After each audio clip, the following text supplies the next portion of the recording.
Hey guys, it's Enjoli back for December 2020 strip club. It is the last month of 2020, so yay. Okay, so we're gonna jump right in. This month, the quilt is called Sierra Stars. You can see it hanging behind me. This is the pattern cover. So this one's interesting, and you'll see too, I mean, if you look at the pattern cover, just the difference between this quilt and my quilt. The fabric can really make a difference on what you see in the quilt. So I used a Christmas line from Moda called Christmas Card, and then mixed in the red is a Hoffman Inda Batik. I think it's just called red. But I can link the fabric for you guys so you, if you want to make a Christmas one like mine.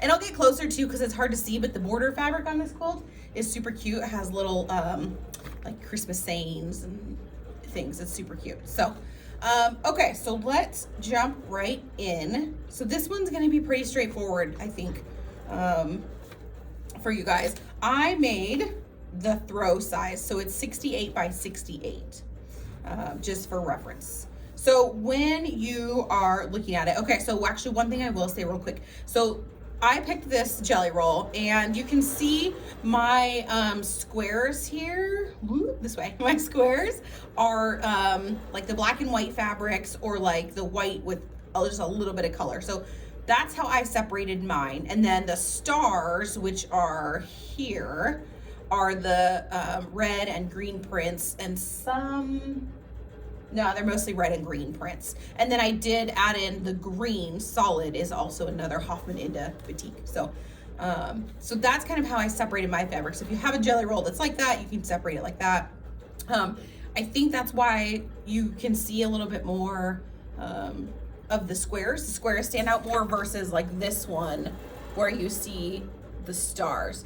So when you look at the back of this pattern, you have some different options. So you'll see once you get yours, there's 3 different options. So option 1, which is the option that I did for mine, is all strips. So for all the pieces in the center of your quilt, you're just gonna use strips from your jelly roll.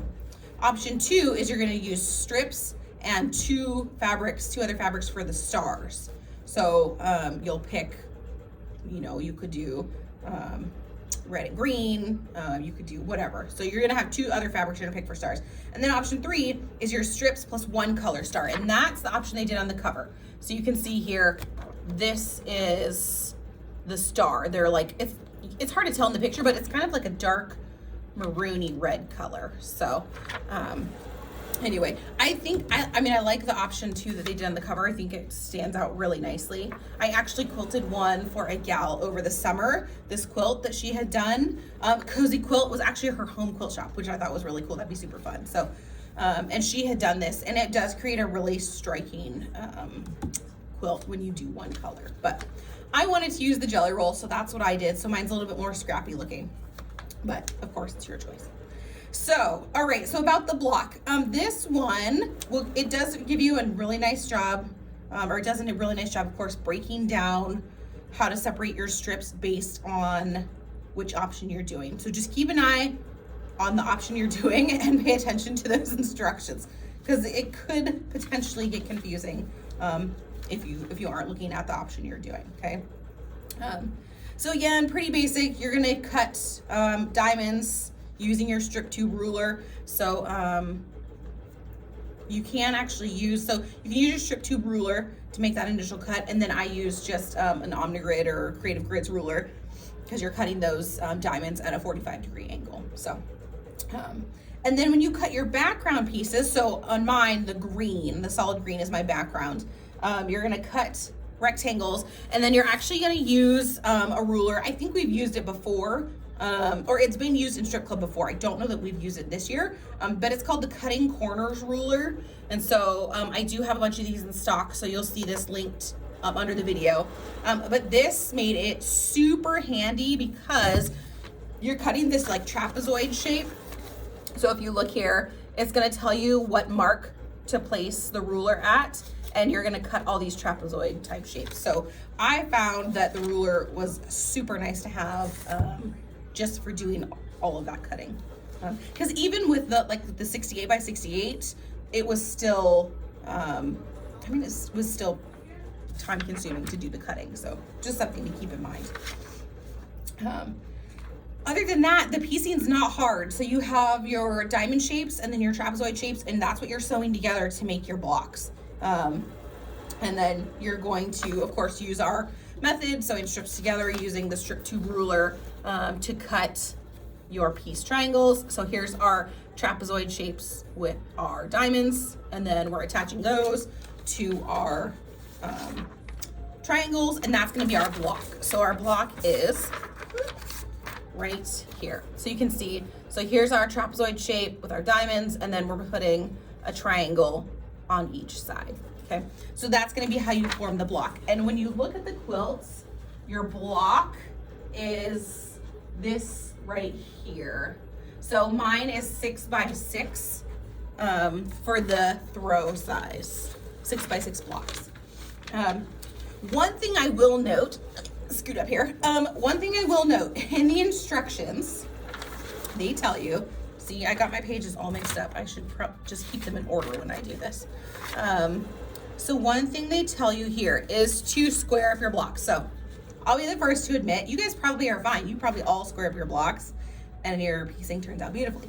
I do not always square up my blocks. And so then my piecing kind of turns out wonky. But this one I did, because I did have all those, you know, those bias edges from those trapezoid pieces. So in the instructions, and I can't find it exactly, but you'll see it when you get to it on your pattern.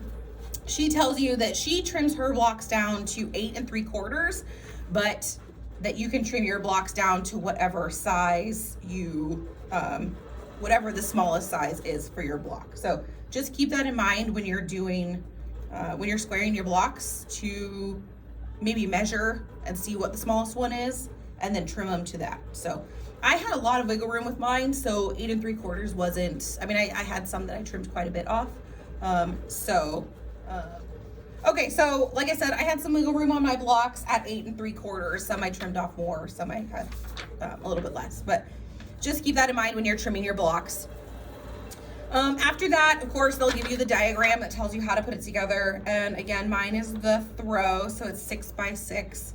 But you know, it grows pretty easily. So there's the layout, and it lines them out here.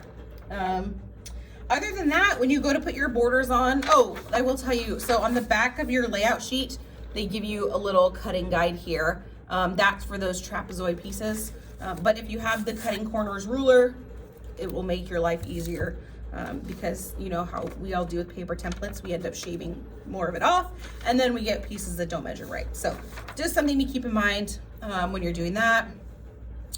The borders go on just like all the borders from our other strip club quilts. It's pretty simple. Let me get you guys close. So this is that Christmas card, and so probably some of you are gonna say, oh, your fabric's upside down. And yes, that's true. Some of my fabric is upside down. So I purposely, because it's directional, but you can see my quilt doesn't really, I mean, it's square. So I actually purposely didn't really pay attention to how I put the borders on as far as the orientation of the fabric. Like, you know, technically that would be upside down too, because I figured the quilt can go any direction, and I wasn't too fussed about whether or not it was like super straight or not. So anyway, other than that, let's see, I'll have, like I said, I'll have the ruler linked for you. The pattern will be up there. The patterns will be out, of course, ready for you to pick up on Tuesday. Otherwise, we do have somebody here that wants to say hi. So come say hi. Sarah wants to say hi to you guys. You guys. We miss everybody. Yep, so happy to be back. And yes. So we're working on getting caught up in the tech room, but it's just, we're all trying to stay healthy. Yes, yeah. So on that note, we just want to, or I just want to say, since well, Thanksgiving was last week, whatever. However that all lines out, it's the end of 2020. We're just going to go with that. But we do want to just say that we're thankful for all of our customers that have been supportive and ordering and being patient with us through all of this crazy year. We just ran the gift card promotion. We do have, we had our Black Friday promotion. So any of you guys that have purchased, that have supported us, emailed us, called us, left messages, written notes. It's all been great. We've really appreciated the support and encouragement from our customer family. And we'll just see what 2021 brings. And we're just going to go into it with an open mind. And hopefully we'll get to see you guys in person again in 2021. So have fun with the 2020 December strip club quilt. Merry Christmas. And Merry Christmas. I should have a Santa hat, but that's okay. So take care, you guys. If you have questions about the quilt or anything like that, you can shoot me an email, Enjoli@akseams.com. Otherwise, we'll talk to you guys soon. Stay warm. Bye.